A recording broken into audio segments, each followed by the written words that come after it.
ಕರೆಯದೆ ನೀವು ಅರ್ಜೆಂಟ್ ಆಗಿ ನೋಡಿ ಮಾಡಿದ್ದೀರಿ ಅಂತ ಅವರ ಆರೋಪ ಇರೋದು. ನೋಡಿ ಅದು ಅವ್ರು ಏನೇ ಆರೋಪ ಮನೆಯಲ್ದೆ ಅಲ್ಲ, ಅವರು ಆರೋಪ ಎಲ್ಲಿಯ ಕೂತ್ಕೊಂಡು ಆರೋಪ ಮಾಡಿದ ತಕ್ಷಣ ನಾನಿಲ್ಲಿ ಅವರ ಜನ ಅಲ್ಲ ಅವ್ರಿಗೆ ಉತ್ತರ ಕೊಡಲಿಕ್ಕೆ. ನಾನು ನನ್ನ ಸ್ಪೀಕರ್ ಕಚೇರಿಯಲ್ಲಿ ಇದ್ದೇನೆ, ಅಲ್ಲಿಗೆ ಬಂದು ನನಗೆ ಕರೆಕ್ಟಾಗಿ ಒಂದು ರೈಟಿಂಗಲ್ಲಿ ಕೊಡಲಿ. ಅದು ನಾನು ಮತ್ತೆ ತೀರ್ಮಾನ ಮಾಡೋದಲ್ಲ. ಆ ದೂರಿನಲ್ಲಿ ಅಂತ ವಿಚಾರಗಳಿದ್ರೆ ಏನು ವಿಚಾರ ಆಗಲೇಬೇಕು ಅಂತ ವಿಚಾರವಲ್ವ, ಏನು ವಿಚಾರ ಆಗಬೇಕು ಅದಕ್ಕೆ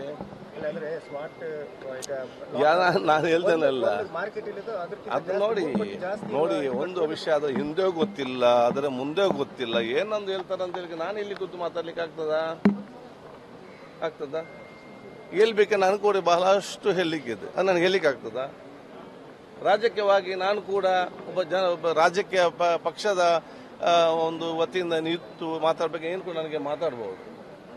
ಆದರೆ ನಾನು ಇವತ್ತು ಸಂವಿಧಾನಬದ್ಧವಾದ ಒಂದು ಸ್ಪೀಕರ್ ಪೋಸ್ಟಲ್ಲಿದ್ದೇನೆ, ನಾನೀಗ ಪ್ರತಿಪಕ್ಷದ ಮಿತ್ರ. ಆ ಒಂದು ಸಂದರ್ಭದಲ್ಲಿ ಅಲ್ಲಿ ಮಾತ್ರ ನನಗೆ ನನ್ನ ಮಾತ್ರ ಇದೇ ಕೆಲಸ ಆಗ್ತದೆ. ಯಾವುದು ಏನು ಅದು ಇಲ್ಲಿ ನೀವು ಅಲ್ಲೇ ಮಾತಾಡ ಪ್ರಶ್ನೆ ಬರಲಿ, ನೀವು ಯಾಕೆ ಉತ್ತರ ಕೇಳ್ತೀನಿ?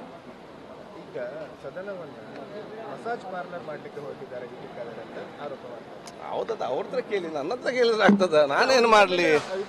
ಅದು ಅವ್ರು ಹೇಳ್ತಾರೆ, ನಾನೇನು ಹೇಳಲಿಕ್ಕೆ ಸಾಧ್ಯ? ನಮ್ಮ ಶಾಸಕರಿಗೆ ಯಾವುದೆಲ್ಲ ಒಳ್ಳೆಯದಾಗಬೇಕು, ಯಾವುದೆಲ್ಲ ಸವಲತ್ತು ಕೊಡಬೇಕು ಅದನ್ನು ಕೊಡುದು ನನ್ನ ಕರ್ತವ್ಯ. ನಾನು ಅದು ಮಾಡ್ತೇನೆ. ಇನ್ನು ನನ್ನ ಮುಂದೆ ಕೂಡ ನಾನು ಮಾಡ್ತೇನೆ. ಅದನ್ನು ನೋಡಿ, ಅದನ್ನು ನಾನು ಹೇಳಿದೆಲ್ಲ, ಅದಕ್ಕೆಲ್ಲ ನಾನು ಇಲ್ಲಿ ಉತ್ತರ ಕೊಡ್ಲಿಕ್ಕೆ ನಾನು ಕೊಡುದಿಲ್ಲ. ಅವ್ರು ಇಲ್ಲಿ ಒಂದು ಹೇಳ್ತಾರೆ, ಅಲ್ಲಿ ಒಂದು ಹೇಳ್ತಾರೆ, ಇನ್ನೊಂದು ನಾನೇನು ಮಾಡ್ಲಿಕ್ಕೆ ಸಾಧ್ಯ? ಇದಕ್ಕೆ ನನಗೆ ಎಲ್ಲ ಉತ್ತರ ನೀವು ಆಲೋಚನೆ ಮಾಡಿ ನಮ್ಗೆ ಹೇಳಲಿಕ್ಕೆ ಆಗ್ತದ? ಕ್ಷೇತ್ರಕ್ಕೆ ಅಭಿವೃದ್ಧಿಗೆ ಯಾವುದೇ ದುಡ್ಡು ಕೊಡ್ತಾ ಇಲ್ಲ, ಕಡತದಲ್ಲಿ ಬಾಕಿಯಾಗಿದೆ. ಆದ್ರೆ ಅವರು ಒಂದು LHಗಳನ್ನೆಲ್ಲ ತಾವು ಶ್ರೀಮಂತಿಗೆ ಮಾಡ್ತಾ ಇದ್ದಾರೆ ಅಂತ ಆರೋಪ ಕೂಡ ಬಂದಿದೆ. ಹೌದು, ನಾನೇನು ಮಾಡ್ಬೇಕು ಅವರ ಆರೋಪಕ್ಕೆ? ಅವ್ರು ಆರೋಪ ಮಾಡಿ ನಮ್ಗೇನಾದ್ರು ಡ್ಯಾಮೇಜ್ ಮಾಡ್ತಾನೆ ಸಂತೋಷ ಪಟ್ರೆ ಅವ್ರು ಅತ್ಯಂತ ಸಂತೋಷದಿರಲಿ. ದಿವಸ ಆಗಲು ಬೆದ್ದು ಬೆಳಿಗ್ಗೆ ಎದ್ದು ಒಂದೊಂದು ಮಾತನಾಡಲಿ, ಅವರು ಸಂತೋಷ ಪಡಲಿ. ನನಗೆ ಬೇಸರ ಇಲ್ಲ. ನಾವು ಏನು ಯಾವುದು ಹೇಗೆ ಗೊತ್ತಿದೆ.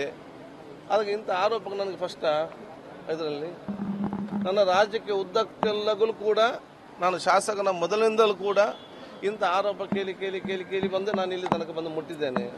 ಇವರ ಆರೋಪದಿಂದ ನನಗೆ ವಿಶ್ವಾಸ ಇದೆ, ನಾನು ಕೂಡ ನನ್ನ ಕ್ಷೇತ್ರದ ಜನರು ಇನ್ನೂ ಮುಂದಕ್ಕೆ ತಗೊಂಡು ಹೋಗ್ತಾರೆ.